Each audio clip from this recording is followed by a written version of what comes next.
Hello সুপ্রিয় একাদশ শ্রেণীর শিক্ষার্থী বন্ধুরা, এক নজরে দ্য বেঙ্গল সেলার্সের বেশ কয়েকটি প্রশ্ন উত্তর দেখে নাও।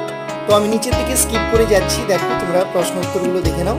খুব ইম্পর্টেন্ট প্রশ্ন উত্তরগুলো কিন্তু এখানে সাজানো হয়েছে, যেগুলো পরীক্ষায় আসার জন্য ভীষণভাবে গুরুত্বপূর্ণ। আমি নিচের দিকে নিয়ে যাচ্ছি, দেখো হয়তো কুইক নিয়ে যাচ্ছি, কিন্তু একটু তাড়াতাড়ি চোখ পড়িয়ে